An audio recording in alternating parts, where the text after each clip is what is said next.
Cricket کا شوق ہوتا ہے, کسی کو گھومنے کا شوق ہوتا ہے, مجھے تقریریں کرنے کا شوق. واہ, اچھا شوق ہے. اب ہاں, یہ بڑا اچھا شوق تھا, لیکن اس نے بڑی زندگی بنائی ہے الحمدللہ.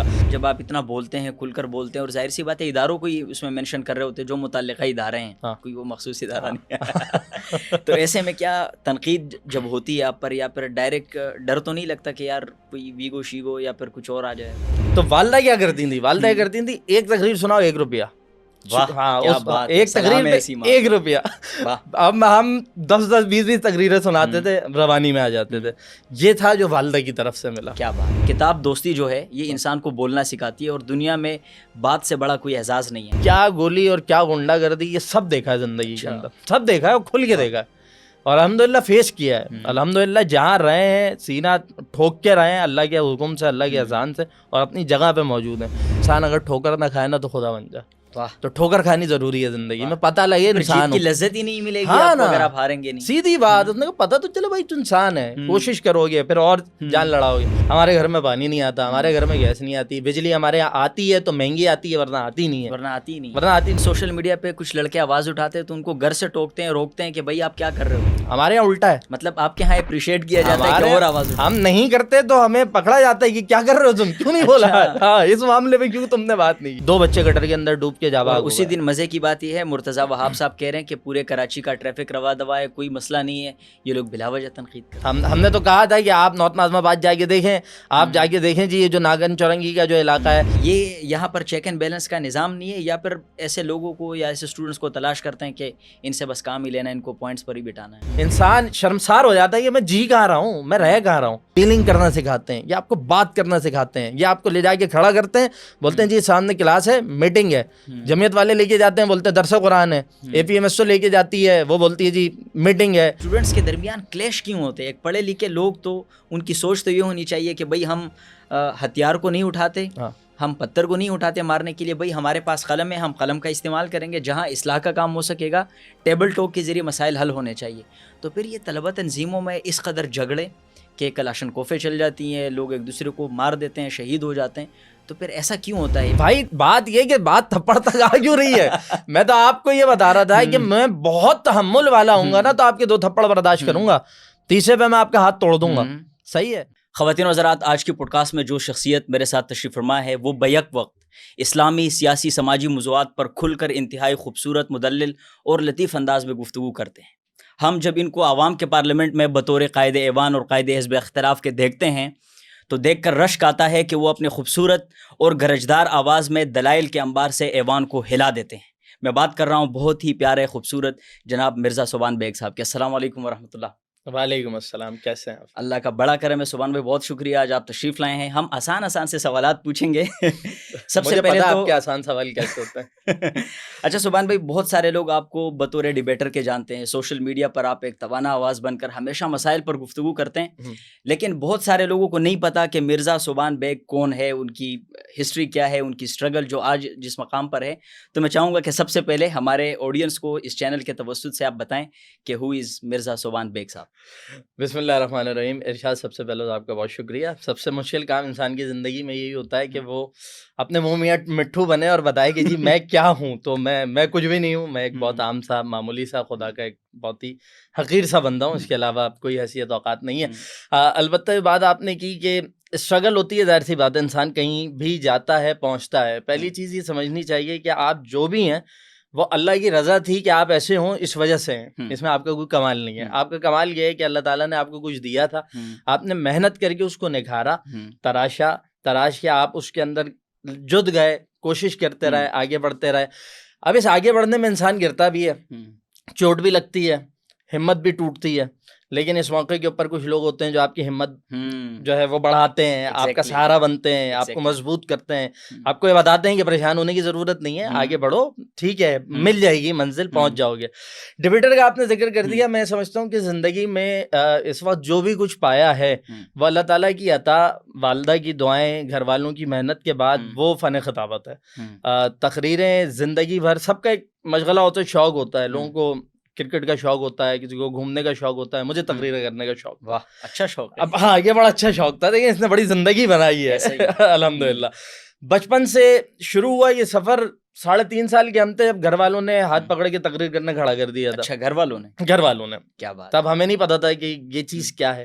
میٹرک تک اندازہ نہیں تھا کہ فن خطابت کے نتائج آپ زندگی میں کیا پا سکتے ہیں. لیکن اس کے بعد جو ایک دوڑ دھوپ شروع ہوئی کالج لائف میں آنے کے بعد, لگے رہے جہاں پتہ چلتا تھا جی مقابلہ ہے, اور مقابلوں میں میں اتنا جنونی رہا ہوں کہ میں دوپہر میں ہمارے پیپر ہوتے تھے 2 سے 5, تو میں صبح نکلا ہوں, میں نے 10 بجے جا کے ایک کمپٹیشن بولا اور بول کے میں وہاں سے نکل گیا. اچھا. ہم نے جی وہاں سے بائک کو کک ماری, کیونکہ لڑکے تو ہیں کراچی والے, بائک شفاٹ, بائک کو کک ماری ہم نے. اس کے بعد ہم دوسرے کمپٹیشن میں گئے, دوسرے کمپٹیشن سے نکلے, پھر ہم پیپر دینے گئے. اچھا. پھر ہم نے 5 بجے فارغ ہو کے دوستوں کو فون کیا کہ یار جیتے ہیں ہار گئے, تو پتہ چلا ہاں یار جہاں تمہاری شیلڈ تھی وہ شیلڈ میرے پاس ہے, وہ مجھ سے ریسیو کر لینا. مطلب اتنا جنون تھا کہ ایک ہی دن میں 2 جگہ مقابلہ کرنے جا رہے ہیں, پیپر بھی دینا ہے.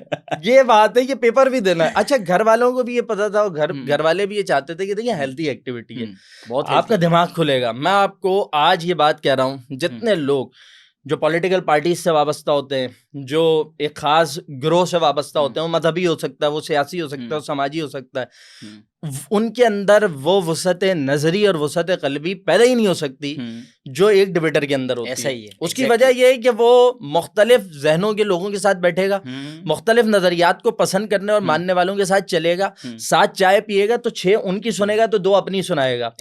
تو اس کے نتیجے میں آپ کو دوسروں کے تھاٹس پتہ لگتے ہیں, اور پھر آپ کو اندازہ ہوتا ہے. دیکھیں ہمارے لیے اس دور کے اندر, اس بھری جوانی کے اندر, ابھی بھی تھوڑے بہت جوان تو ہیں, بوڑھے نہیں پورے یار بوڑھے ہو رہے ہیں اب تو.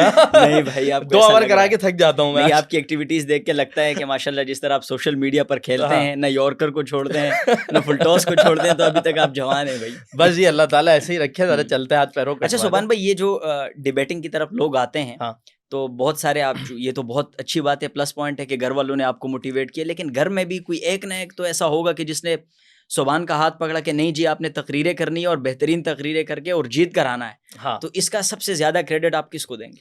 یار دیکھیں, میں اگر آپ کھلی بات بتاؤں, وہ یہ ایک تو میں بہت چھوٹا تھا, والد دنیا سے گزر گئے تھے, اللہ تعالیٰ نے غریق رحمت کرے, لیکن جہاں گئے ان کا نام الحمدللہ حوالہ ہے, اور آج بھی حوالہ بنتا ہے. مطلب میں سوچتا ہوں یار 25 سال بعد بھی لوگ کہتے ہیں اچھا آپ سبحان بیگ ہیں, ہاں پھر بات کھلتی ہے اچھا آپ لقمان بیگ صاحب کے بیٹے. میں کہتا ہوں یار یہ ابا کو اللہ تعالیٰ نے ماشاءاللہ ٹھیک ٹھاک عزت دے رکھی ہے. مطلب وہ بھی ڈیبیٹر اسپیکر بہت بڑے ہیں. والد اپنے دور کے زمانہ طالب علمی کے اسپیکر. اچھا. ہاں, والدہ اپنے دور کی زبردست زمانہ طالب علمی کی اسپیکر, بڑے بھائی دونوں اسپیکر. واہ. تو گھر میں 2 بھائی اور 1 والدہ ملی جو ہوش و حواس میں پوری طرح دیکھا, اور سب نے جو ہے, کیونکہ مجھے یاد ہے کہ میں بخار ہوگا تو اسکول کی چھٹی نہیں ہوتی تھی. اچھا. ہاں, طبیعت خراب ہے, پیر میں آپ درد کہہ لیں, سر میں درد کہہ لیں, پیٹ میں درد کرا لیں, امی نے کبھی چھٹی نہیں کرانی. لیکن اگر 2 دن بعد کمپٹیشن ہے اور تیاری نہیں ہے تو انہوں نے کہا بیٹا چھٹی کرو, تیاری کرو, تم چھوڑ تیاری کرو. یہ حال. مطلب اسکول سے چھٹی کر کے تقریر کی تیاری کرو. تقریر کی تیاری کر لو. ساتھ میں ان کا فوکس ہوتا تھا چیزیں چھوٹی ہیں ان کو پورا کر لینا. مجھے یہ بھی یاد ہے, دیکھیں ایک موٹیویشن ملتی ہے اور ایک سے انسان سیکھتا ہے. امی نے کیا کیا, جب ہم چھوٹے سے تھے تو انہوں نے کہا تقریر یاد ہو گئی, ہم نے کہا جی بالکل یاد ہو گئی. اب انہوں نے کہا سناؤ, اب 1 بار سنائی, دوسری بار سنائی, تیسری بار وہ بولیں کیونکہ روانی لانی ہے. تو میں تھک جاتا تھا, میں بھائی بس کتنی سناؤں گا. تو والدہ کیا کرتی تھی, والدہ کیا کرتی تھی, 1 تقریر سناؤ 1 روپیہ. ہاں, ایک تقریر پہ 1 روپیہ. اب ہم 10 20 تقریریں سناتے تھے, روانی میں آ جاتے تھے. یہ تھا جو والدہ کی طرف سے ملا. کیا بات ہے. دوسری طرف بڑے بھائی مرزا فرحان بیگ, ہر جگہ نام لیتا ہوں, نعمان بھائی کی بھی بڑی وہ ہے, لیکن فرحان بھائی نے فن خطابت کی دنیا میں لکھنا, بولنا, جملے بنانا, ہاتھوں کے اشارے کیا ہوں گے, فیس ایکسپریشنز کیا ہوں گے, ایک ایک چیز میری اگر کسی نے سواری ہے, اور میرا بولنے کا جتنا کریڈٹ ہے وہ اگر والدہ کی بات کسی کو ہے تو وہ ہمارے بڑے بھائی. کیا بات ہے. سبحان بھی بہت سارے لوگ ہوتے ہیں جن کے پاس پیسہ بہت ہوتا ہے, لاکھوں کروڑوں میں, مطلب اتنا ہے کہ ان کو پتہ ہی نہیں ہوتا کتنے پیسے ہیں, لیکن وہ اتنے بدقسمت ہوتے ہیں, سب کی بات نہیں کر رہا, کہ ان کو بولنا نہیں آتا. ایسا ہی ہے. اور ان کو ہر جگہ شرمندگی ہو رہی ہوتی ہے کہ یار ہمیں بولنا نہیں آ رہا, پیسے تو ہے. تو ایک جگہ میں نے یہ جملہ پڑھا تھا کہ کتاب دوستی جو ہے یہ انسان کو بولنا سکھاتی ہے, اور دنیا میں بات سے بڑا کوئی اعزاز نہیں ہے. تو آپ تو اتنے خوش قسمت انسان ہیں کہ صرف آپ ہی ڈیبیٹر نہیں ہے, پورا خاندان, پورا گھرانہ ہی ماشاءاللہ سے, اور صرف وہ ڈیبیٹر نہیں, آپ کو تیار بھی کر رہے ہیں, آپ کی پریکٹس بھی کر رہے ہیں, تو یہ بہت بڑی اچیومنٹ ہے آپ کی. بالکل یہ صحیح ہے, اور اللہ تعالیٰ. اچھا, اس دوران چونکہ یہ تو ایسا سلسلہ ہوتا ہے کہ اکیڈمک سے ہٹ کے ہی ایک طریقے سے جو ہماری ریگولر اسٹڈیز ہوتی ہے اسکول کالج کی, تو ایسے میں نے بعض ڈبیٹرز کو دیکھا ہے، بہت ساروں کو، اور یہ روٹین بھی ہے کہ جب کوئی کمپٹیشن ہوتا ہے اس کے لیے پہلے لکھتے ہیں، پھر اس کے بعد اس کو بار بار یاد کر کے پھر بار بار بولتے ہیں، اس کی پریکٹس کرتے ہیں تاکہ فمبلز نہ آئیں اور کہیں بھول نہ جائیں. تو ایسے میں کیا آپ کی اپنی پڑھائی ڈسٹرب نہیں ہوئی اس دوران؟ پڑھائی ڈسٹرب، دیکھیں بات یہ ہے کہ آپ شوق جو پال رہے ہیں نا، اب آپ ایک ساتھ 4 شوق پال لیں گے تو سبھی کو ڈسٹرب ہو جائے گا. تو ڈسٹرب ہونے والی چیز کو بنانا پڑتا ہے، ایک چیز کا وقت اٹھا کے دوسری چیز کو دینا ہوتا ہے. صحیح ہے. تو جو تعلیم ہے نا، دیکھیں میں آج یہ بات ضرور کہوں گا کہ ہمارے جتنے نئے لڑکے آتے ہیں، اسپیشلی میں لڑکیوں کی بات نہیں کرتا کیونکہ لڑکیاں تو ہوتی ہیں ہمیشہ سے کتابی کیڑا ہیں، انہیں تو پڑھنا ہے ماشاءاللہ، ان کے گریڈز بھی اچھے آتے ہیں، صحیح ہے نا. لیکن جو یا پڑھنا ہے، رٹا لگانا ہے یا پڑھنا ہے، یار اب جو بھی کہہ لیں لیکن A1 تو آ جاتا ہے. ہمارے سوسائٹی کا مسئلہ یہ ہے کہ A1 چاہیے، A1 چاہیے، تو وہ A1 آ جاتا ہے. لڑکوں کا مسئلہ یہ ہے کہ وہ اپنی ان اکیڈمکس کو جو ہے نا، اکیڈمکس کو اس کو نظر انداز کر دیتے ہیں. اس کو متاثر نہ کریں کیونکہ تعلیم اور ڈگری اس کی ایک ویلیو ہے، اس کی ایک اہمیت ہے. تو ان دونوں چیزوں کو ساتھ لے کے چلنا پڑتا ہے. ہماری کہیں نہ کہیں چیزیں ڈسٹرب ہوئی ہیں، لیکن میں کوئی ایکسٹرا آرڈنری اسٹوڈنٹ نہیں تھا. میں جو اسٹوڈنٹ رہا ہوں میں A اور B گریڈ والا رہا ہوں. اچھا، A1 کو نہ ہم نے کبھی فوکس کیا ہے نہ کبھی ملا ہے، نہ کبھی ملا ہے. مطلب A1 بھی ملا ہے، اچھا، فرسٹ پوزیشن نہیں ملی. اچھا، تو گھر میں کسی نے کہا بھی کہ یار رزلٹ آیا تمہارا، تم A1 نہیں آیا. میں نے کہا تقریر مقابلے میں آ گیا تھا، جو یہاں A1 آیا ہے اس سے بولو کہ وہاں فرسٹ آ کے دکھا دے تو دیکھ لیں گے، مقابلہ کر لیں گے. کیا جوڑا ہے آپ نے. اچھا سبحان بھائی، ایسا تو بہت دفعہ ہوا ہوگا کہ آپ کہیں تقریر کرنے گئے اور آپ کی ایکسپیکٹیشنز بہت زیادہ تھی کہ آج میں جیت کر آؤں گا، لیکن آپ ہارے ہوں اس دن، تو کیا تکلیف ہوتی ہے؟ یار وہ تکلیف بڑی بری ہوتی ہے کہ آپ نے اپنی تقریر کی، تقریر کرنے کے بعد آپ نے سارے پارٹیسپینٹس کو سنا. میں آپ کو بتاؤں پورا دن لگ جاتا ہے، پورا دن لگ جاتا ہے. اور وہ ایک کمپٹیشن، ایک نہیں کئی ہیں اس طرح کے، لیکن ایک کمپٹیشن ایسا ہے کہ جس میں 70,000 فرسٹ پرائز اور 30,000 تھرڈ پرائز تھا. اچھا اس میں ہم نے دیکھا کہ اچھا پتا ہوتا ہے نا آپ کو کہ کن شکروں سے آپ کا مقابلہ ہے.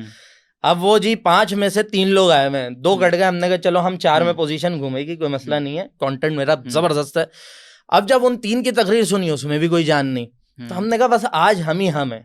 تھرڈ اناؤنس ہوئی، سیکنڈ اناؤنس ہوئی، فرسٹ کے اوپر ہمیں لوگ کہہ رہے ہیں کہ یار فرسٹ پوزیشن تمہاری ہے، کھڑے ہو جاؤ. اچھا اللہ نے ہمیشہ سے ایک چیز دی ہے کہ کبھی بھی اور ہوا سے پہلے نہیں، کبھی بھی سگنل کھلنے سے پہلے گاڑی آگے نہیں چلانا. میں نے کہا نہیں بھائی، دریا آنے سے پہلے کبھی کپڑے نہیں اتارے، کبھی نہیں بھائی، کبھی نہیں، ٹائم پہ. اور وہ آخر میں نام کسی اور کا اناؤنس ہو گیا. تو اس ٹائم پہ بڑا دل ٹوٹا، بڑی تکلیف ہوئی، بڑی پریشانی ہوئی کہ یار یہ کیا ہوا. اتنا بڑا کیش پرائز اچھا خاصا تھا، اور جب آپ کچھ نہ کماتے ہو تو 70,000، اور آج بڑی رقم، آج سے کوئی 10 سال پہلے کا 70,000 نا، تو آج کا کوئی 1.5-2 لاکھ تو سمجھ لے کہ 7 لاکھ روپے تھے پورے. ہاں 7 لاکھ نہ صحیح، مطلب 170 نہیں آ سکتی تھی اس میں آرام سے نا.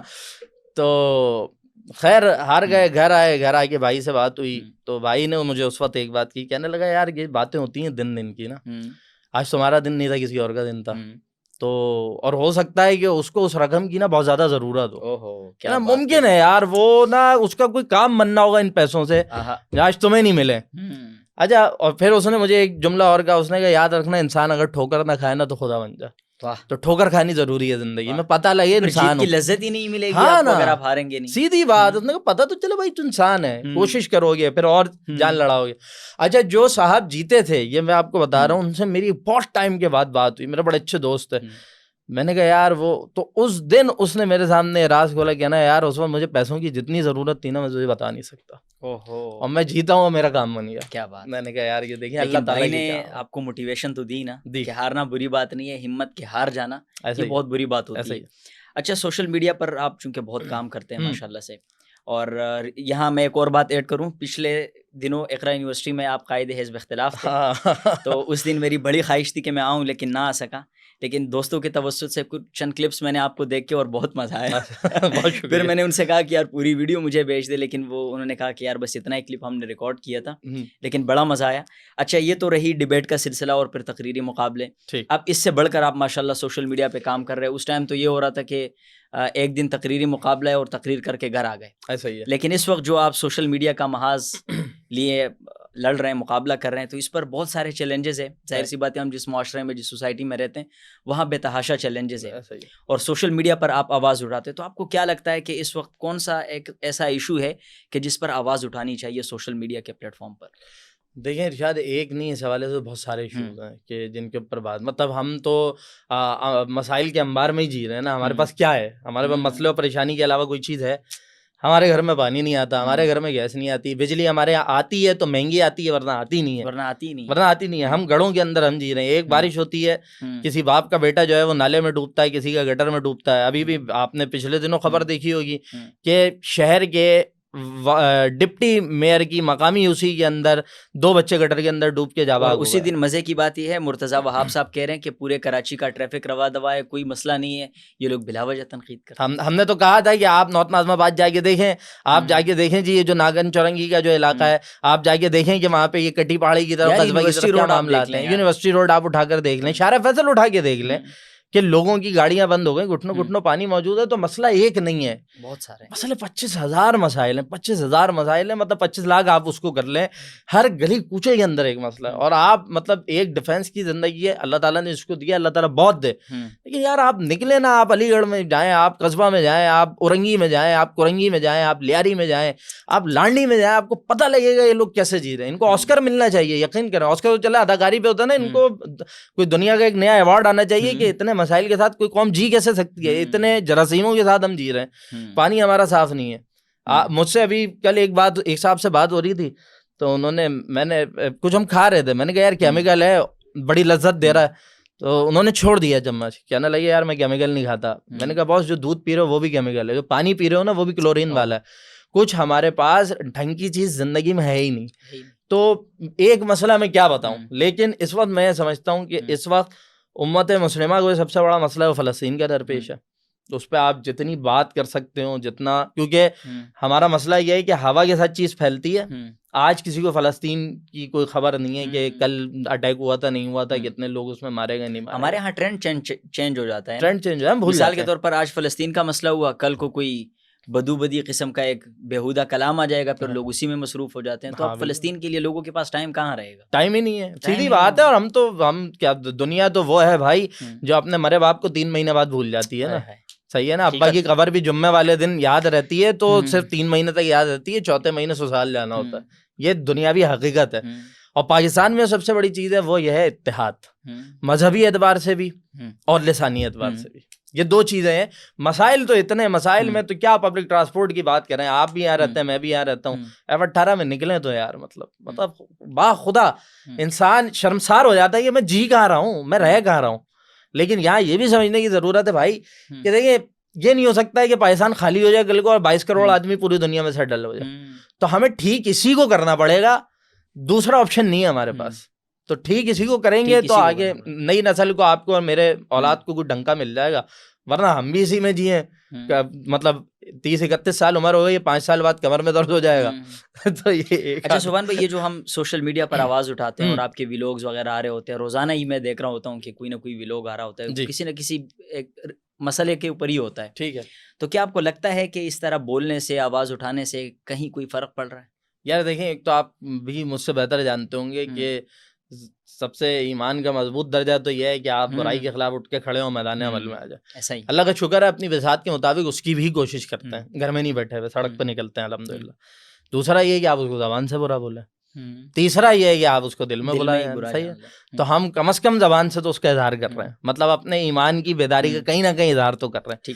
دوسری چیز میں اس میں آپ کی بس بات پوری کر دوں, وہ یہ ہے کہ دیکھیں, اگر نہیں بولے نا, کیونکہ لوگ یہ کہتے ہیں کہ یار تمہارے بولنے سے کیا ہو رہا ہے, یہی وہ لوگ ہوتے ہیں جو سڑک پہ نکل کے احتجاج کرنے والے بولتے ہیں یار تمہارے احتجاج کرنے سے کیا ہو رہا ہے. لیکن یہ یاد رکھیں, جو ایک قطرہ پانی بھی کہیں گر رہا ہے نا, تو وہ اپنا اثر چھوڑ کے جا رہا ہے, وہ اثر چھوڑ رہا ہے, وہ قطرہ قطرہ گرتا رہے گا, گڑا کر دے گا, سوراخ کر دے گا وہاں پہ. تو آپ جب کہتے ہیں میرے بات کرنے سے اس کو اگر 200 آدمی سن رہے ہیں اور 200 میں سے 10 آدمی ہیں جو اس کا اثر لے رہے ہیں, ان کا یہاں سے کچھ چینج ہو رہا ہے, کوئی رائے عامہ ہموار ہو رہی ہے, تو میرا مقصد تو پورا ہو گیا نا یار. لیکن ایسے میں جب آپ اتنا بولتے ہیں، کھل کر بولتے ہیں، اور ظاہر سی بات ہے اداروں کو ہی اس میں مینشن کر رہے ہوتے ہیں جو متعلقہ ادارے ہیں، کوئی وہ مخصوص ادارہ نہیں ہے تو ایسے میں کیا تنقید جب ہوتی ہے آپ پر، یا پھر ڈائریکٹ ڈر تو نہیں لگتا کہ یار کوئی ویگو شیگو یا پھر کچھ اور آ جائے گا؟ یار دیکھیں، میری جو بنیاد ہے نا، میں جن 3 چیزوں کو سامنے رکھتا ہوں اس میں سب سے پہلے پاکستان، اور سب سے پہلے اسلام، سوری پہلا اسلام ہے، دوسرا پاکستان ہے، تیسرا میرا شہر کراچی ہے. صحیح ہے. تو میں پاکستان مخالف نہ بولتا ہوں اور نہ پاکستان کے مخالف سنتا ہوں. پاکستان کلمے کے نام پہ بنا ہے بھائی، ہمارے لیے مسجد کا درجہ رکھتا ہے، اور ہمارے اجداد نے 20 لاکھ 22 لاکھ میں قربانی دی ہے تب جا کے بنا. البتہ یہ جو بات ہے ڈر وغیرہ کی، دھمکیاں بہت ملتی ہیں، ملی ہیں، فون آئے، میسیجز آئے، ساری چیزیں ہوئی ہیں، لیکن الحمدللہ بچپن سے ہمارا ایک بڑا خاص بیک گراؤنڈ رہا ہے، اور اس بیک گراؤنڈ کا اثر یہ ہے کہ کیا گولی اور کیا غنڈہ گردی یہ سب دیکھا ہے زندگی کے اندر، سب دیکھا ہے اور کھل کے دیکھا ہے، اور الحمدللہ فیس کیا ہے. الحمدللہ جہاں رہے ہیں سینہ ٹھوک کے رہے ہیں اللہ کے حکم سے، اللہ کے اذان سے، اور اپنی جگہ پہ موجود ہیں. تیسری چیز یہ کہ انسان کمزور ہوتا ہے اپنے گھر سے، گھر والے اس کی ٹانگ پکڑتے ہیں، گھر والے اس کو کھینچتے ہیں، لیکن ہمارے یہاں حساب کتاب الٹا ہے. ہم اگر ڈرنے بھی لگے تو امی کہتی ہیں بھائی کیا ہو گیا، کیوں کرو. اچھا ہاں بھائی کہتے ہیں کچھ ہوگا دیکھا جائے گا. اکثر ایسا ہوتا ہے سوشل میڈیا پہ کچھ لڑکے آواز اٹھاتے ہیں تو ان کو گھر سے ٹوکتے ہیں، روکتے ہیں کہ بھائی آپ کیا کر رہے ہو. ہمارے یہاں الٹا ہے، مطلب آپ کے یہاں اپریشیٹ کیا جاتا ہے کہ اور آواز اٹھاؤ. ہم نہیں کرتے تو ہمیں پکڑا جاتا ہے کہ کیا کر رہے ہو تم، کیوں نہیں بولا. ہاں اس معاملے میں کیوں تم نے بات نہیں کی. تو اسی لیے آپ اتنی زبان کی تیزی دکھاتے ہیں سوشل میڈیا پر. بھائیوں سے بات ہوتی ہے، بھائی کہتے ہیں ارے جو ہوگا دیکھا جائے گا، کوئی مسئلہ نہیں. اچھا اتنا مطلب کیا بات ہے بھائی. تو اس کا مطلب پورا گھر ہی جماتی ہے یا صرف آپ جماتی ہے؟ یار یہ آپ نے جو انسوئنگ کیا ہے نا بھائی، پورا گھر جماتی ہے الحمدللہ. اچھا ہاں بالکل بالکل بالکل. تو یقیناً پھر تو اسلامی جمعیت طلبہ کے ساتھ ایک تعلق رہا ہوگا طالب علمی کے زمانے میں، چونکہ یونیورسٹی کالج میں. دیکھیں اچھا میں ایک چیز ضرور کہہ دوں کہ میں سوشل میڈیا پہ بات کرتا ہوں، میں جماعتی بن کے بات نہیں کرتا. اچھا سوشل میڈیا میں جماعت اسلامی کا نہ کارکن ہوں، نہ میں جماعت اسلامی کا اسپوک پرسن ہوں. اچھا کام کوئی کرے گا. لیکن سبحان بھائی ہم نے تو سوشل میڈیا پر ہی آپ کے فلک شگاف نعرے سنے ہیں دھرنوں میں. دیکھیں نعرے دھرنوں میں لگائے ہیں، احتجاج میں لگائے ہیں، پروٹیسٹ میں لگائے ہیں، لیکن میری جو بلاگنگ ہے، جتنی بھی بلاگنگ ہے، اس بلاگنگ کو آپ اٹھا کے دیکھیں تو اس میں آپ کو ایک نیوٹرل وے ملتا ہے. اور اس آدمی مطلب بلاگر جو مرزا سبحان بیگ ہے، اس کا موٹیو یہ ہے کہ جو کوئی بھی بہتر کر رہا ہے، مطلب ابھی آپ دیکھیں جو پی ٹی آئی پہ پابندی لگانے کی بات ہو رہی تھی، ہم نے اس کے اگینسٹ بات کی. بالکل کیا آپ نے، ہم نے بات کی ہے. مدارس کے خلاف کوئی بات کرتا ہے، کوئی علماء عالم دین کسی سیاسی تنظیم سے تعلق رکھتا ہوں، میں اس کے حق میں بات کرتا ہوں. کیا بات. تو میں ایز اے بلاگر جو ہوں وہ میں نہیں دیکھتا کہ جی جماعت اسلامی نہیں، جو ٹھیک کر رہا ہے ہم اس کے ساتھ جائیں گے. باقی جہاں تک بات ہے اسلامی جمعیت طلبہ، الحمدللہ جوانی اگر ڈھنگ کی گزر گئی اور بہتر گزر گئی کہ ہم معاشرے کی خرافات سے، فتنوں سے، بہت ساری چیزوں سے پاک رہے، منشیات سے دور رہے، ہر طرح کے دوستوں میں بیٹھے، سب کچھ کیا، منشیات سے بچے رہے، یہ ساری چیزیں ہوتی ہیں. اس کی وجہ یہ ہے کہ جوانی اسلامی جمعیت طلبہ کے ساتھ گزری ہے، تو اس کے اثرات الحمدللہ دیکھیں. اچھا اکثر لوگ یہ اعتراض بھی کرتے ہیں، میں نے پوسٹ لگائی تھی کہ سبحان بیگ سے اگر آپ سوال پوچھنا چاہیں گے تو کیا سوال پوچھیں گے. میں نے دیکھا کہ 3-4 لوگوں نے ایک ہی کمنٹ کیا مختلف انداز کہ سبحان بیگ تو کراچی سے نکلتے ہی نہیں ہے، سبحان بیگ تو صرف کراچی کے مسائل پر بات کرتے ہیں. تو اس میں کتنی حقیقت ہے؟ کیونکہ میں نے بھی ایسا دیکھا ہے کہ ہائی لائٹڈ موضوع جتنے بھی میں نے، یا تو میری نظروں سے وہ نہیں گزرے یا کچھ اور وجہ ہو سکتی ہے، لیکن ہم نے دیکھا ہے کہ واقعی آپ اتنا کم دیگر مسائل پر بولتے ہیں. آپ نے کہا کہ پہلے پر اسلام، دوسرے پر پاکستان اور تیسرے پر کراچی ہے، لیکن دوسرے نمبر پر جو پورے پاکستان میں مسائل ہے اس کو آپ اتنا ہائی لائٹ نہیں کرتے. اس کی کیا کوئی خاص وجہ ہے یا صرف آپ فوکس ہی کراچی کو کرنا چاہ رہے ہیں؟ نہیں ایسی بات نہیں ہے. جو چیزیں مجموعی طور پہ ریاست پاکستان کے حوالے سے پروپیگنڈا ہو یا کچھ چیزیں ہوں، ان کے اوپر بات کرتے ہیں، کھل کے کرتے ہیں. ہو سکتا ہے کہ کچھ لوگوں کو یہ اعتراض ہوتا ہے. اصل میں دیکھیں جب آپ کھل کے کراچی کی بات کرتے ہیں تو اس میں کچھ لوگ ناراض ہو جاتے ہیں اور وہ یہ کہتے ہیں کہ یار تم نے بس ایک ہی چیز کو پکڑا ہوا ہے، تم تعصب پھیلا رہے ہو. اچھا میں کراچی کی بات کرتا ہوں، میں مہاجروں کی بھی بات کرتا ہوں، ٹھیک ہے، لیکن آپ مجھے لوگ کہتے ہیں کہ یار آپ بہت لسانیت کو پروموٹ کرتے ہیں، آپ تعصب کو پروموٹ کرتے ہیں. میری کسی ویڈیو میں آپ نے دیکھا ہوگا جی میں نے کہا پٹھان برے ہیں، پنجابی برے ہیں، سندھی برے ہیں، ہزارے وال برے ہیں، کشمیری برے ہیں، سرائکی برے ہیں. میں نے کبھی کسی کو برا کہا ہے؟ میں نے نہیں کہا. کبھی کسی کو برا نہیں کہا. میں نے ہمیشہ یہ بات، صحیح ہے نا، آپ اپنی بات اس تک پہنچا سکتے ہیں، لیکن دیکھیں جس نے جس چیز کو مولڈ کر کے جہاں لے کے جانا ہے، وہ کہتے ہیں نا ایک جگہ کوا پھنس گیا اور اس کے ساتھ میرا خیال ہے کہ کبوتر کچھ پھنسا جال میں، تو کبوتر رونے لگا، کوا بھی رونے لگا، تو کبوتر نے کہا کہ بھائی مجھے تو یہ پکڑے گا اور کھا لے گا، تمہیں تو چھوڑ دے گا، تم تو حلال ہی نہیں ہو۔ تو اس نے کہا بھائی تمہیں پتہ نہیں ہے یہ مولوی کا جال ہے، وہ ابھی کہیں سے گھما پھرا کے لائے گا اور مجھے حلال کر کے مجھے بھی پکا لے گا، وہ موٹا مال بھائی تمام علماء کو نہیں کہہ رہا بھائی، میں علماء کا عاشق ہوں، میں علماء کا الحمدللہ۔ تو یہی بات ہے کہ دیکھیں سوچنے والے کی بات کو آپ بدل نہیں سکتے، اس کے آپ ذہن کو نہیں بدل سکتے۔ اچھا سبحان بھائی، یہ جب طلباء تنظیمیں ہوتی ہے، مختلف لوگوں کا ایک خوبصورت گلدستہ ہوتا ہے جس میں پٹھان، سندھی، بلوچ اور سب ہوتے ہیں، بس کوئی نہ کوئی نظریہ ہونا چاہیے، اگر کسی کے پاس نظریہ ہے تو وہ نظریے کے ساتھ جڑتے ہیں، ایسا ہی ہے، اور اسی میں مختلف قوموں اور قبیلوں کے لوگ ہوتے ہیں۔ تو اب آپ طلباء تنظیم میں رہے ہیں، اسلامی جمعیت طلبہ میں رہے ہیں، تو آپ کیا سمجھتے ہیں کہ اسلامی جمعیت طلبہ میں رہ کر آپ کے شخصیت میں کیا بدلاؤ آیا، اور آپ اس کو کیسا دیکھتے ہیں کہ کیا ان کے ساتھ جڑنا اچھا فیصلہ تھا یا پھر غلطی کر دی میں نے؟ نہیں، غلطی تو بالکل بھی نہیں ہے الحمدللہ۔ اتنا اعتماد ہے اور اتنے مطمئن ہے کہ خود تو جڑے ہیں، الحمدللہ ہماری اولادیں بھی جڑیں گی یار، مطلب بالکل پہلے سے ہی پلان بنایا ہے، پہلے سے ہی پلان۔ بلکہ میں آپ کو یہ بھی بتاؤں کہ آج اگر میں آپ کے پاس اس وقت اس پوڈ کاسٹ میں موجود ہوں تو رات میں اسلامی جمعیت طلبہ کے نوجوانوں کی ایک مقامی ہمارا جو یونٹ ہے اس کی پکنک ہے، تو اس پہ میرے 2 بھتیجے شریک ہیں اس وقت۔ اچھا، ہاں 2 بھتیجے شریک ہیں، جبکہ 10 سال 8-9 سال عمر ہوگی ان کی، اس سے زیادہ نہیں ہوگی۔ شخصیت میں کیا تبدیلی آئی؟ دیکھیں میری شخصیت میں ایک کچھ چیزیں تھیں گاڈ گفٹڈ، اللہ تعالیٰ کی طرف سے ملی ہوئی تھی، اور بہت ساری چیزیں ہمیں فن خطابت کے ذریعے ملی، ٹھیک ہے۔ اسلامی جمعیت طلبہ کے ساتھ جو میں نے اپنے اندر ایک بڑا چینج دیکھا، لوگ بہت ساری چیزیں محسوس کرتے ہیں لیکن جو کچھ آتا ہے وہ ہمیں گھر سے پہلے سے ہی مل چکا تھا، وہ یہ تھا کہ ہمارا دل کھلا، ہمارے اندر کا خوف نکلا، ہمارے اندر کا ڈر نکلا۔ یہ طلبہ تنظیمیں ہوتی ہیں، اب میں اسپیسیفکلی ایک کی بات نہیں کر رہا، میں ساری کی بات کر رہا ہوں۔ اچھا، ایک آپ عام نوجوان کو اٹھائیں جس نے میٹرک کیا، میٹرک کر کے انٹر کیا، انٹر کر کے وہ یونیورسٹی گیا، اور ایک ایسے لڑکے کو اٹھائیں جس نے میٹرک کیا، کالج میں اس نے اسٹوڈنٹ ونگ کو ہی جوائن کیا، 2 سال اس کے ساتھ گزار کے یونیورسٹی گیا، دونوں کے کانفیڈنس میں، دونوں کی نالج میں، دونوں کے مطالعے میں، دونوں کے ویژن میں، دونوں کے بات کرنے کے انداز میں، دونوں کی ڈریسنگ میں، دونوں کے سوچنے کے زاویوں میں زمین آسمان کا فرق ملے گا۔ کیونکہ جو اسٹوڈنٹ ونگ ہوتے ہیں یہ آپ کو اتنی سی جگہ سے اٹھاتے ہیں اور آپ کو وہاں لے آ کے کھڑا کر دیتے ہیں، یا آپ کو ڈیلنگ کرنا سکھاتے ہیں، یا آپ کو بات کرنا سکھاتے ہیں، یا آپ کو لے جا کے کھڑا کرتے ہیں، بولتے ہیں جی سامنے کلاس ہے، میٹنگ ہے، جمعیت والے لے کے جاتے ہیں، بولتے ہیں درس قرآن ہے، اے پی ایم ایس او لے کے جاتی ہے، وہ بولتی ہے جی میٹنگ ہے، پی ایس ایف لے کے جاتی ہے، وہ کہتی ہے جی میٹنگ ہے، بات کرو۔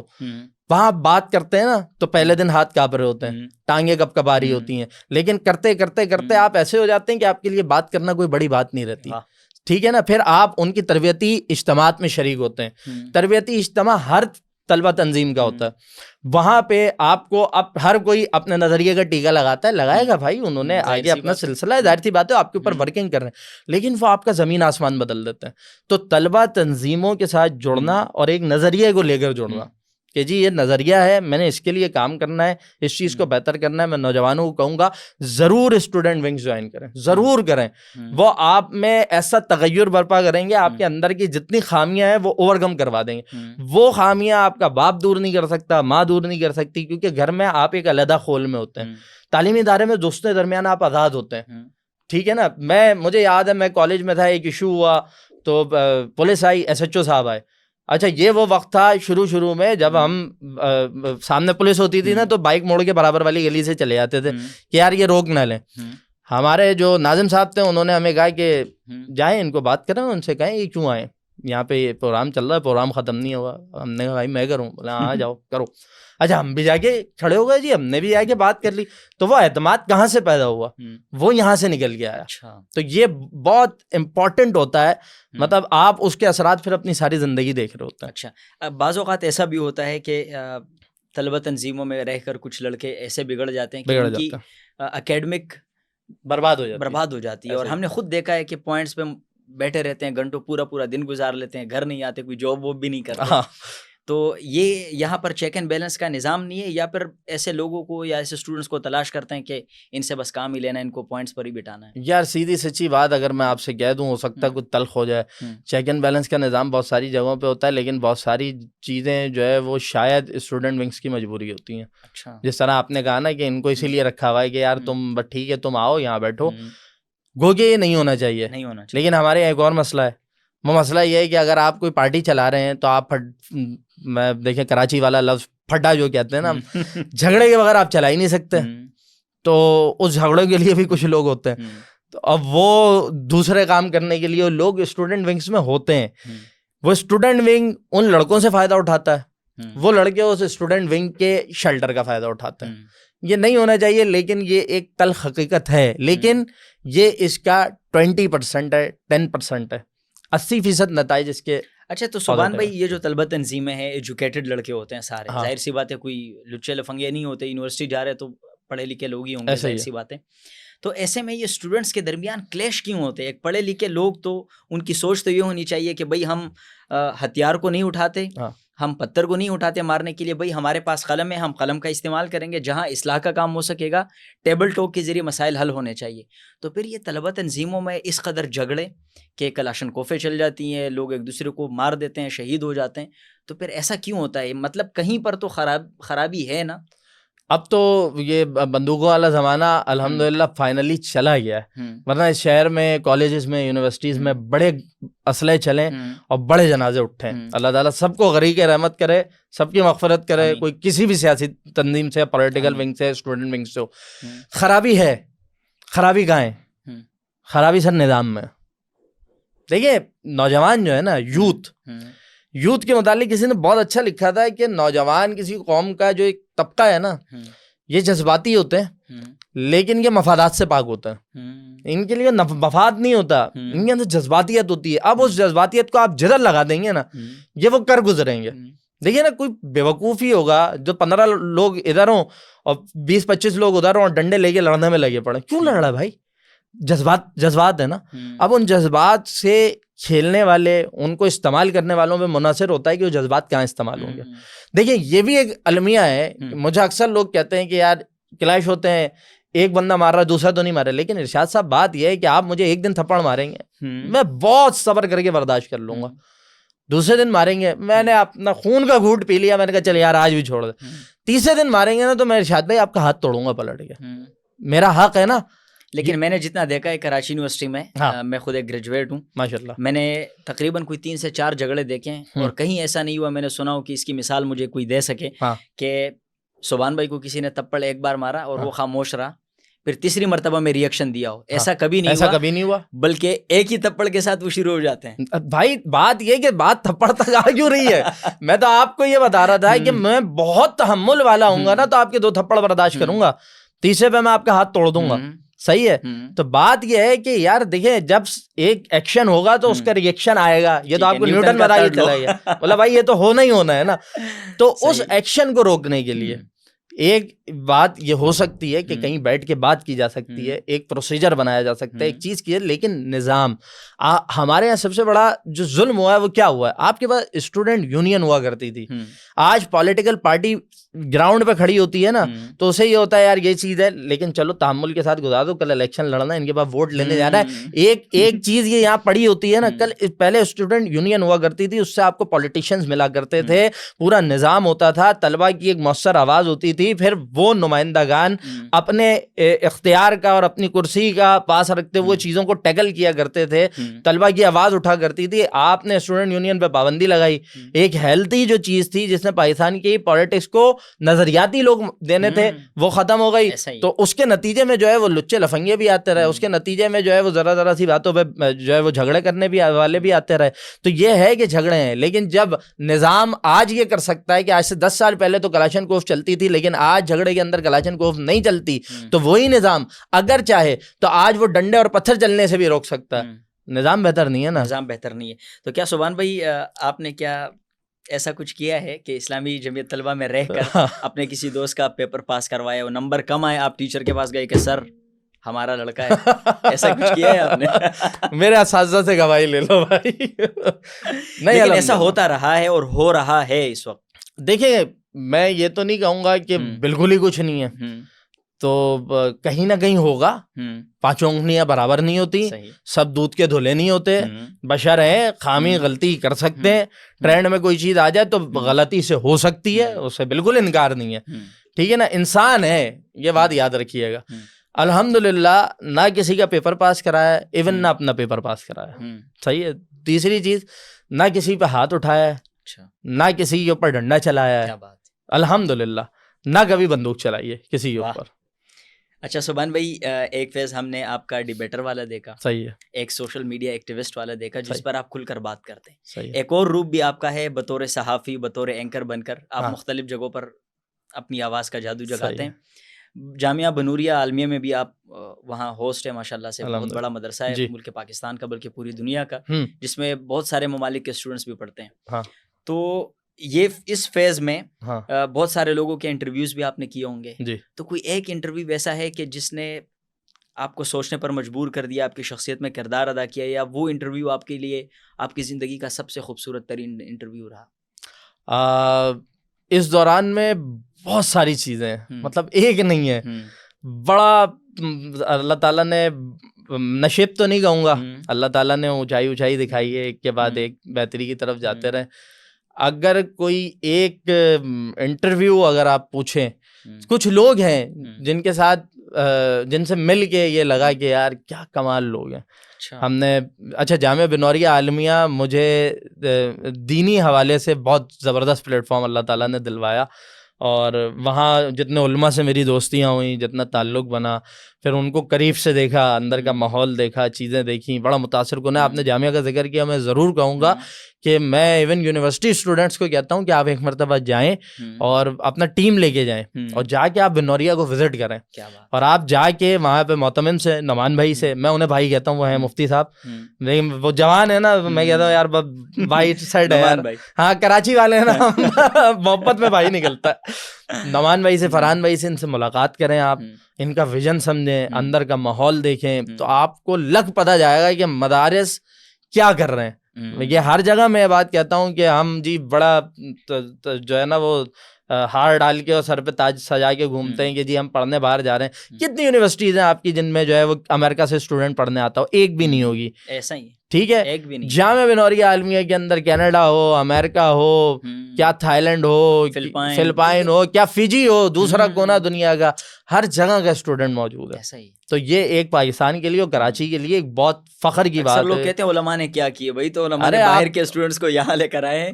ہمارا تو تعلیمی نظام اس قدر خراب ہے یونیورسٹی کا کہ یہاں کے اسٹوڈنٹس باہر جانے پر مجبور ہیں, اور باہر کا تو آ ہی نہیں سکتے, تو سوال ہی پیدا نہیں ہوتا جب ہم باہر. لیکن الحمدللہ مدارس والے کام کر رہے ہیں, اور باہر کے اسٹوڈنٹس یہاں پر آ کر پڑھ رہے ہیں, اور اپنے علاقوں میں جا کے پورے امپائر کھڑا کر رہے ہیں. بھائی وہ ڈیلیور کر رہے ہیں, وہاں پر مدارس بنا رہے ہیں, مساجد کو سنبھال رہے ہیں, تو یہ سارا کچھ ہے. اچھا ایک سوال ہے, مطلب مجھے ایسا لگ رہا ہے کہ آپ سے پوچھنا نہیں چاہیے, لیکن فلمیں بات آپ نے میری ادھوری چھڑوا دی, لیکن چلیں آپ پوچھیں. اچھا آپ اپنی بات پہ لے کر, اب میں بھول بھی گیا کہ میں کہاں چل رہا تھا, لیکن آپ نے مدارس والی بات کی ہے کہ مدارس کا جو رول ہے, علماء کا جو کردار ہے. دیکھیں آپ جامعہ دارالعلوم چلے جائیں, آپ فیضان مدینہ چلے جائیں, آپ جامعہ بنوریہ عالمیہ آ جائیں, آپ جامعہ بنوری ٹاؤن چلے جائیں, اندر داخل ہوتے ہی آپ کو لگے گا میں ایک علیحدہ دنیا میں ہوں. صاف ستھرا ایک نظام ہے, ایک طریقہ کار ہے, یہ آپ کو یونیورسٹیز میں نہیں ملے گا. اور پھر وہاں سے جو 8 سال علم حاصل کرنے کے بعد جو پروڈکٹ نکل رہی ہے وہ بہت بے مثال ہے. انٹرویوز کی آپ نے بات کی تھی, انٹرویوز میں نے بہت سارے لوگوں کے اللہ تعالیٰ نے مجھ سے کروائے. مجھے ڈاکٹر عبدالباری صاحب کا انٹرویو میں بھولتا نہیں ہوں, جو انڈس ہاسپٹل کے جو بانی ہیں, فاؤنڈر ہیں, ڈاکٹر عبدالباری صاحب. اور میں اگر آپ کو یہ کہوں کہ ڈاکٹر باری صاحب کس سے, میں ان سے پوچھ رہا تھا اور وہ بتاتے ہوئے رو رہے تھے, اور اتنی عاجزی میں نے اس شخص میں دیکھی ہے کہ میرا دل یہ کیا تھا کہ میں ان کے ہاتھ چوم لوں. اتنی عاجزی میں نے ان میں دیکھی ہے. اللہ تعالیٰ ان کو آباد رکھے. اسی طرح میرا ایک یادگار لمحہ جو تھا وہ جناب ڈاکٹر عبدالقدیر خان صاحب سے میری اتفاقیہ ایک ملاقات ہے اس میں آرٹس کونسل ایکسپو سینٹر میں. اور میں سچی بات یہ ہے کہ میں بالکل نہ لرز رہا تھا ان کے برابر میں. اور ان کے ساتھ جو سیکیورٹی میں مامور افسر تھے, ایٹم بم کے انوینٹر ہے یار مطلب پاکستان کا محسن ہے وہ آدمی, خالصتاً محسن ہے. اللہ ان کے درجات بلند کرے. کہ میں نے ان کے جو سیکیورٹی پہ مامور صاحب تھے, میں نے ان کو کہا تھا, میں نے کہا کچھ کر لو, مجھے وہ ہاتھ میں لانے دو, بس مجھے ہاتھ میں لانے دیں ان کے ساتھ. اللہ تعالیٰ نے وہ خواہش پوری کرائی تھی. اور بھی بہت کچھ ہے, بڑے یادگار لمحے ہیں اس سارے وقت کے دوران. آپ کی پسندیدہ کوئی کتاب؟ میری یہ سوال میں سب سے پوچھتا ہوں جو بھی ابھی تک پوڈ کاسٹ میں ہے. اچھا. تو میری خود کی کوشش ہوتی ہے کہ میں اس کتاب کا بھی مطالعہ کروں, کیونکہ ایکسپیرینس سے آدمی سیکھتا ہے. تو آپ کی کوئی پسندیدہ کتاب؟ یار ویسے اگر آپ پوچھیں تو قرآن کریم سے زیادہ تو کچھ پسندیدہ ہو ہی نہیں سکتا. مطلب اس کے اندر آپ کو ہر چیز ملے گی اور بے مثال ملے گی. بس آپ مطلب قرآن پاک سے اچھا کچھ ہے ہی نہیں. پھر اگر آپ پوچھیں تو الرحیق المختوم, نبی اکرم صلی اللہ علیہ وسلم کی حیات مبارکہ پہ, سیرت پہ ہے, اور بہت پیاری کتاب ہے. انڈیا کے عالم دین ہے, ایوارڈ وننگ ہے مصر کے اندر, بہت پیاری کتاب ہے, بہت زبردست. یونیورسٹی میں پریزنٹیشن تھی تو میں نے اس کتاب سے استفادہ کیا تھا. اچھا ماشاء اللہ سے. پسندیدہ پولیٹیشین؟ یار پسندیدہ پولیٹیشین اگر آپ پاکستان میں پوچھیں موجودہ وقت میں, حافظ نعیم الرحمن صاحب مجھے بہت پسند ہے. اس سے پہلے اگر آپ چلے جائیں تو ذوالفقار علی بھٹو صاحب مجھے بہت اچھے لگتے تھے. سید منور حسن صاحب سے بہت ہمیں جو ہے وہ پسند رہے. اسی طرح اگر آپ پاکستان سے باہر جائیں, مجھے فن خطابت کے حوالے سے بھی نا, مجھے سید منور حسن صاحب کا انداز گفتگو, اچھا یہ بالکل الٹ ہے. اور آگے جو دو نام میں لوں گا وہ ایک بالکل علیحدہ ہے. ایک نام لے دیتا ہوں, انڈیا کے حیدرآباد کے پولیٹیشین ہے اکبر الدین اویسی. اچھا. مجھے ان کا جو عوامی انداز ہے نا بڑا پسند ہے یار, بہت کلاسیکل عوامی انداز. اور علمی گفتگو سید منور حسن. کیا بات ہے. اچھا پسندیدہ شاعر؟ پسندیدہ شاعر یار نئے وقتوں کے اندر تو آپ راحت اندوری صاحب کا کلام مجھے بہت اچھا لگتا ہے. اقبال تو اپنے لیول کے ایک علیحدہ ہی شخص ہیں, وہ علیحدہ ہی کلاس ہے نا, وہ پسندیدگی سے اوپر ہے. حبیب جالب صاحب. حبیب جالب انقلابی شاعر. انقلابی شاعر. کیا بات ہے. انقلابی انقلابی ہے. ہاں اسی لیے انقلابی ہے. اچھا فلمیں دیکھتے ہیں آپ؟ یعنی صحیح بتائیں, آج کھل کے بتائیں. یار میں جھوٹ کیوں بولوں گا, میں بہت شوق سے دیکھتا ہوں. اچھا. میں نے آپ کو آف کیمرہ بھی بتایا تھا تو میں آن کیمرہ بھی بتا رہا ہوں. پسندیدہ فلم کون سی ہے آپ کی؟ پسندیدہ فلم یار دیکھیں اب ہر فلم کے اعتبار سے نا, کیونکہ آپ کو پتا ہے کچھ کامیڈی ہوتی ہیں, کچھ کرائم ہوتا ہے, کچھ تھرل ہوتا ہے, تو ہر چیز کا ایک علیحدہ فیوریٹ ہوتا ہے. اگر آپ بات کریں یہ تھرل اور تھوڑا کرائم کی طرف موویز میں, تو گینگز آف وسے پور. اچھا. موسٹ فیوریٹ گینگز آف وسے پور مجھے بہت پسند ہے. اس میں لینگویج انہیں تھوڑی سی ڈھنکی کر لینی چاہیے تھی, لیکن اسٹوری اور پھر پروڈکشن, اور پھر اگر آپ دوسرے اس میں دیکھیں تو زندگی نہ ملے گی دوبارہ, آپ کو زندگی سے محبت دلا دیتی ہے ایسی فلم. زندگی نہ ملے گی دوبارہ. اچھا یہ کس کی مووی ہے؟ یہ فرحان اختر ہے اس میں, رتک روشن ہے, اور میرے خیال ہے ابے دیول ہے. کیا بات ہے بھائی. میں نے سنا تھا کہ جماعت اسلامی والے فلمیں نہیں دیکھتے, لیکن مرزا سبحان بیگ صاحب آپ نے وقت دیا, بہت بہت شکریہ آپ کا. اور خواتین حضرات, آج کے اس پوڈ کاسٹ میں ہم نے بہت سارے موضوعات پر گفتگو کی ہے. ہم نے ان کا بیک گراؤنڈ جاننے کی کوشش کی کہ انہوں نے ڈیبیٹ کا سلسلہ کیسے شروع کیا, پھر سوشل میڈیا پر یہ کس طریقے سے اپنی آواز بلند کرتے ہیں, سوشل میڈیا پر مسائل کو کیسے اجاگر کرتے ہیں, اور دیگر پھر مختلف گفتگو ان سے ہوئی ہے. تو امید ہے یہ پوڈ کاسٹ آپ کو پسند آئی ہوگی, بہت کچھ آپ نے اس میں سے سیکھا ہوگا. ملتے ہیں اگلے کسی نئے پوڈ کاسٹ میں, تب تک کے لیے اپنا بہت سارا خیال رکھیں. اللہ کی امان.